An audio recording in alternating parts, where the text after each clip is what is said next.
16வது சங்கீதம் 6வது வசனம் இப்படியாக சொல்கிறது, நேர்த்தியான இடங்களில் எனக்கு பங்கு கிடைத்தது, ஆம் சிறப்பான சுதந்திரம் எனக்கு உண்டு. இன்றைக்கி நம்முடைய வாழ்க்கையில் ஆண்டவர் என்ன பண்ணாலும் நன்மைக்கு தான் பண்ணுறாரு.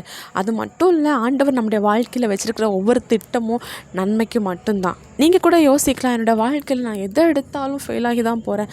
என்னோடய ஸ்டடீஸில் எடுத்துக்கிட்டோன்னா அதில் ஒரு ஃபெயிலியர், ஒரு பிஸ்னஸ் ஸ்டார்ட் பண்ணலான்னா அதில் ஒரு ஃபெயிலியர். அது மட்டும் இல்லை, என் குடும்ப காரியத்தில் ஏதாவது ஒரு விஷயம் நல்லதாக பண்ணலான்னு பார்த்தா அதில் ஒரு ஃபெயிலியர். இப்படி நான் எதை பார்த்தாலும் ஃபெயிலியராக தானே இருக்கிறேன் அப்படின்னு நீங்கள் யோசிச்சுட்டு இருக்கலாம். இதன் மத்தியில் நீங்கள் ஒன்று புரிஞ்சுக்கோங்க, உங்கள் வாழ்க்கையில் ஏசப்பா என்ன பண்ணாலும் நன்மைக்கு தான் பண்ணுறாரு. அது மட்டும் இல்லை, நீங்கள் சந்திக்கிற ஒவ்வொரு பிரச்சனைகளும் ஒவ்வொரு தோல்விகளும் நன்மைக்கு தான். ஏன்னா நீங்கள் சந்திக்கிற இந்த தோல்விகள்லையும் இந்த பிரச்சனைகள்லையும் போராட்டங்கள்லையும் ஆண்டவர் உங்களுக்கு ஒரு சிறப்பான இடத்தை ஆயத்தம் பண்ணி வச்சுருக்கிறார். நீங்கள் கூட யோசிக்கலாம், இதுதான் என்னுடைய வாழ்க்கை, நான் இப்படி தான் ஃபெயில் ஆகிட்டே இருப்பேன் போல், அது மட்டும் இல்லை இதுதான் என்னுடைய தலைவிதி அப்படின்லாம் நீங்கள் யோசிக்கலாம்.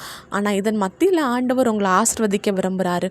உங்களுக்கான ஒரு சிறந்த இடத்தை ஆண்டவர் தந்து நீங்கள் செய்கிற ஒவ்வொரு காரியத்துக்கான அங்கீகாரத்தையும் ஏசப்பா தருவாங்க. இன்றைக்கி எதை பார்த்து நீங்கள் சோர்ந்து போயிருக்கிறீங்க, எதை பார்த்து நீங்கள் பயந்து போயிருக்கிறீங்களோ அதை ஏசப்பா கிட்ட சொல்லுங்கள். ஏசப்பா கிட்ட உங்கள் பிரச்சனைகளை சொல்லும்போது அதை மேற்கொள்கிறதுக்கு ஏசப்பா கிருபையும் பெல்னும் தருவாங்க. அப்போ தான் நீங்கள் சொல்வீங்க, நான் நடந்து வந்த பாதை நன்மைக்கு, இதிலேருந்து பல விஷயங்களை நான் கற்றுக்கொண்டிருக்கேன், அதனால தான் இந்த இடத்துல இந்த பொசிஷனில் நான் வந்து ஆசீர்வதிக்கப்பட்டிருக்கேன். இது எனக்கு ஆண்டவர் கொடுத்த ஒரு சிறப்பான இடம், சிறப்பான ஆசீர்வாதம் நீங்கள் சொல்லி ஏசப்பட நாமத்தை மகிமைப்படுத்துவீங்க. அது மட்டும் இல்லை, ஏசப்பா உங்களை ஆசீர்வதிக்கும் போது நீங்கள் எல்லா வித சுதந்திரத்தோட மேன்மையாக திருப்தியாக வாழ்வீங்க. ஏசப்பா அப்படி உங்களை ஆசீர்வதிப்பாராக. இயேசு கிறிஸ்துவின் நாமத்தில் ஆமேன்.